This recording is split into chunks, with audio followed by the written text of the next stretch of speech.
Hi everyone, welcome back to the Get Chatty about your local businesses series. And today I have my friend Lucas here with me. How did you meet Arthur the Chatty Curator? We worked at a college together, and I was business trainer there, and you were brought in as the marketing manager, and you brought in a really good spirit into the place.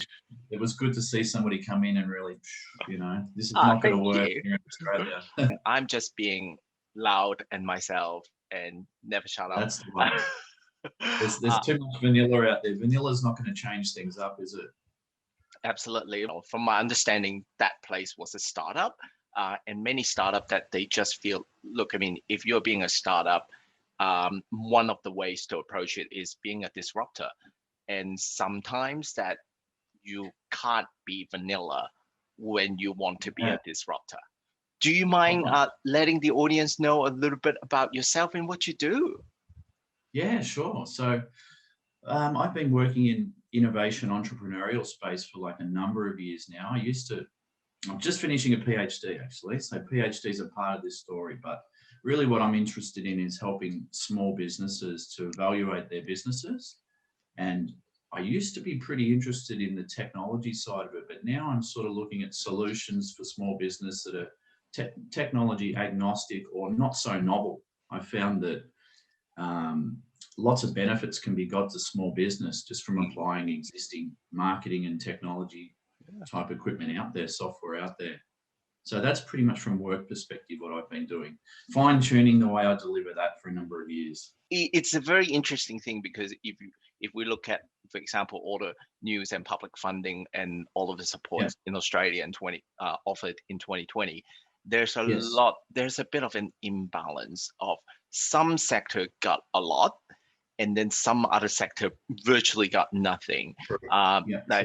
So actually, speaking of that, what do you see as an area of improvement for, like, for example, allocation of resources to support small, medium enterprise, say public sector or capital or such? Okay. So I am a little bit biased in that I do think they got the sectors correct. I think focusing on food and agribusiness, focusing on companies that make products with advanced materials, biomedical tech, pharmaceutical, most of those sectors that they've announced, I think are pretty good, But the thing is, the money only goes to the ones that are already successful within that industry.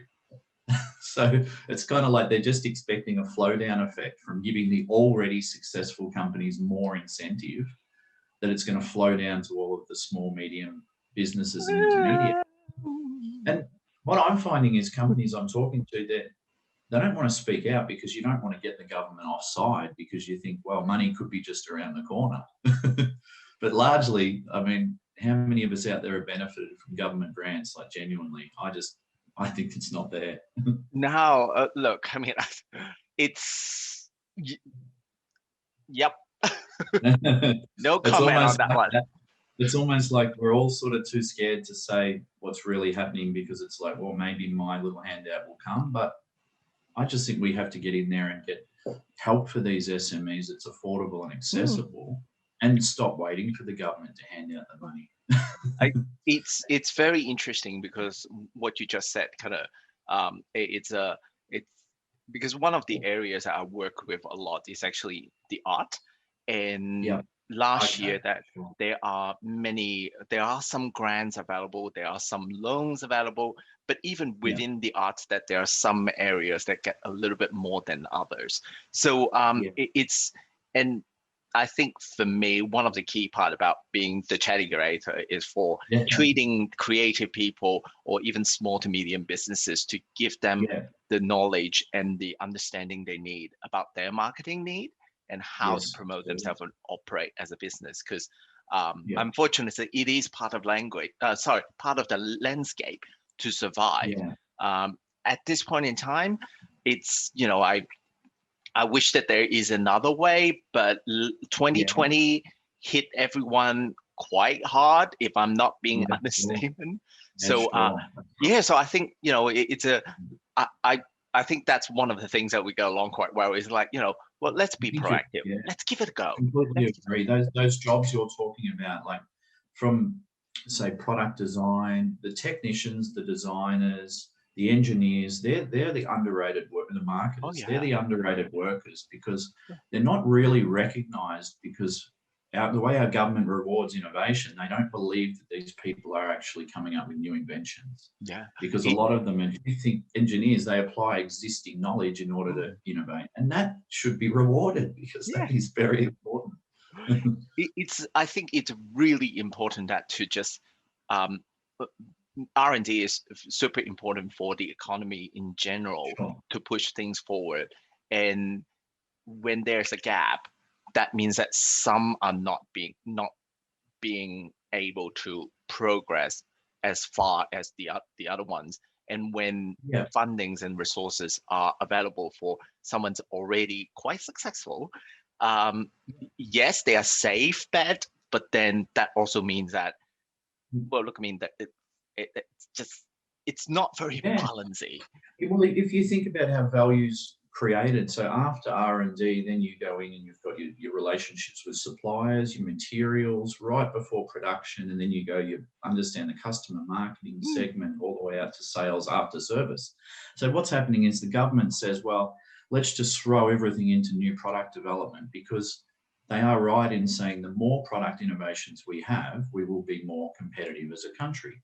But that's kind of going for the end goal and not worrying about the means. So we can reward people on all those steps within the chain to add value to the product itself and get the same goal, but everyone benefits. But it comes down to the way that they theorize, or the philosophical way that they actually look at innovation. And if you read about how that's changing, the government at the moment is at loggerheads. Yeah. It's for me, in my opinion, sometimes it's just focusing on the top of the mountain where the ending goal is, and kind of not much of the way. It's well, look, I mean, I got the same mistake with my New Year's resolution, try to lose a little bit of my lockdown weight, still didn't happen, because I was just looking at how many kilos I want to lose. Now it didn't happen. Lucas, thank you so much for your time, for taking part in this interview. Get Chatty about your local businesses. Now, do you mind telling people how they can find you? LinkedIn, you can find me, and newledge.io, which is NEWLEDGE.io. And feel free to contact me. My email address as well, Lucas, LUCAS, @newledge.io. Happy to help. And I think we can create a lot of value together. So be happy to hear from any small businesses with a product that they want to increase the value of and or save some money in their business. There's no harm to start a conversation. Thank you so much for taking part in this, and good luck with New Age, and all the contact information are underneath this video. And so let's keep on chatting about businesses. Thank you.